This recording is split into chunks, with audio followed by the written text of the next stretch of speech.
So I approached this really good-looking young guy. I said, excuse me, what time does this concert start? I thought it was supposed to start at 10 o'clock. He said, well, it's supposed to start at 10, but technically, my Uncle Phil isn't scheduled to be out on stage till 10:15. I said, Uncle Phil? As in Philip Bailey, the lead singer of Earth, Wind & Fire. He said, yeah, that's my uncle. Why, are you in the business?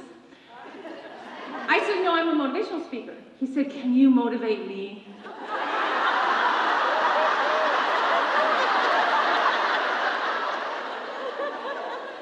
Yes, I can.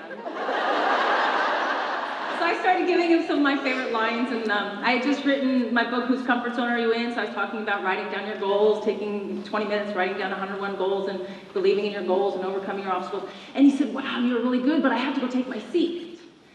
I said, where are you sitting? He said, down in front. Where are you sitting? I said, okay, see that section way at the top?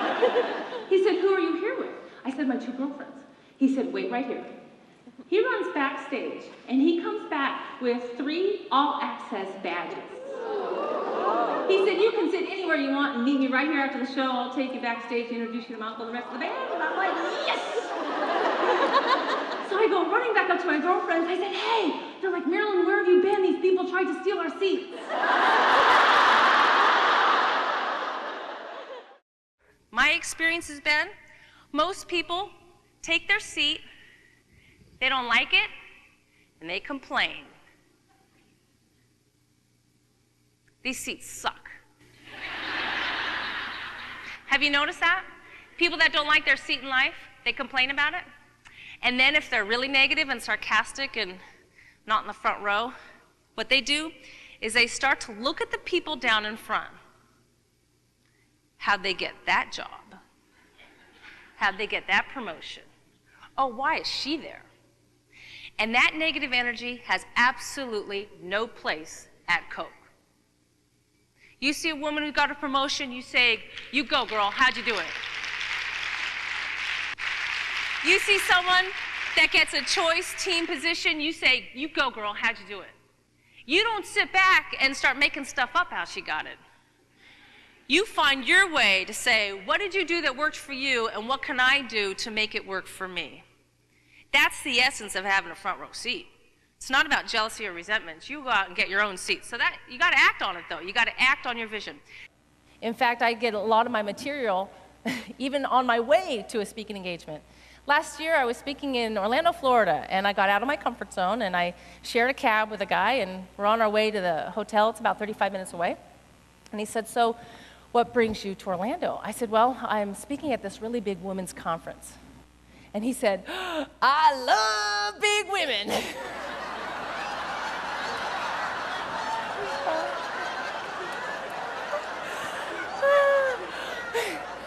I said, no. It's really, it's a large women's conference. He said, I love them large. How many of you have a good sense of humor and you love to laugh? I hope so, because I want you to continue to find things that make you laugh, and learn how to take what you do seriously, but take yourself lightly. I mean, I take my job as a professional speaker very seriously, but I don't take myself seriously. I mean, I've made every mistake in a book, and if there was ever a book written on professional speaking, I've probably broken every one of the rules, because I mean, I used to have this overhead one time with the image of my presentation on the overhead, and one time, like, I spit on it, and I mean, everybody saw it. It was really, and then I tried to wipe it off. I mean, I remember one time in Alaska, I went up to Alaska, and I met a woman in Fairbanks who said, well, welcome to Alaska. There's so many men up here that the odds are really good. But I've lived here all my life, so I can honestly tell you that the goods are really odd.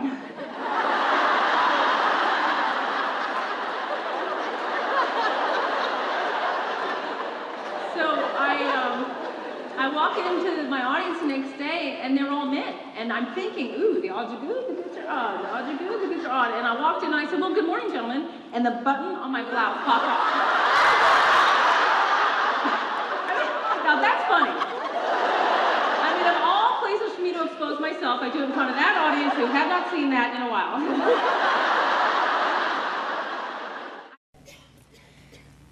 Did any of you notice what I did? What did my stage look like when I started my speech? It was a mess. We had chairs all over the place.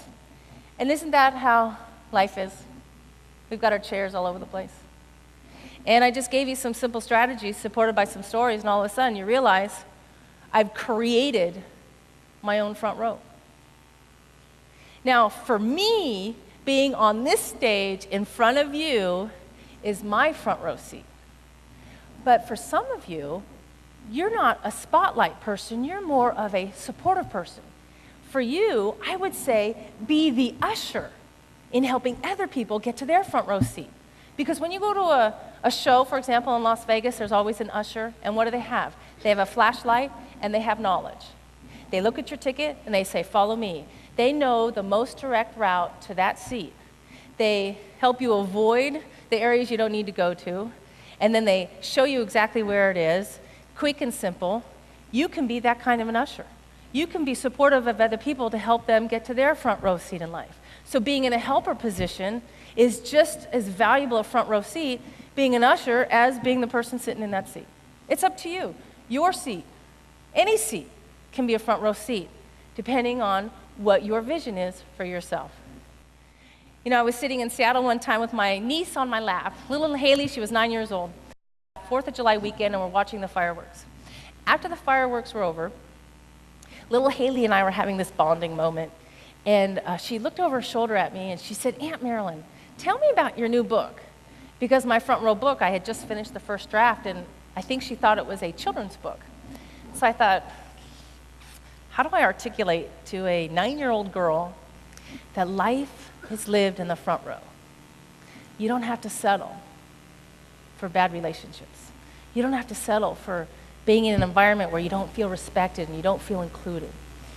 You deserve a front row seat. You're such a special person. You deserve the best that life has to offer. You don't have to settle ever. You deserve a front row seat. But I didn't get that far. That's what I was thinking of, what I wanted to articulate to my niece. And I just started to articulate that, and she interrupted me. She looked over her shoulder and she said, Aunt Marilyn, I'm in the front row right now. I said, oh, Haley, that's good. You get it. It doesn't have to be the front row of a Laker game. It could be sitting on the lap of someone you love, having a connection with someone that means so much to you. That's a front row seat. She got it, and she's only 9 years old. I said, Haley, can I use that? She said, yeah. I said, it should be a bookend, which means it should be the very beginning or it should be the very end. So where should I put this little moment that we just had? Where should I put it? And she said, put it at the beginning and dedicate it to me too. So all I ask is that when you move to the front row seat in your life, all I ask is when you get there, save me a seat. Thank you all very much for being here. Thank you. Thank you very much. Thank you.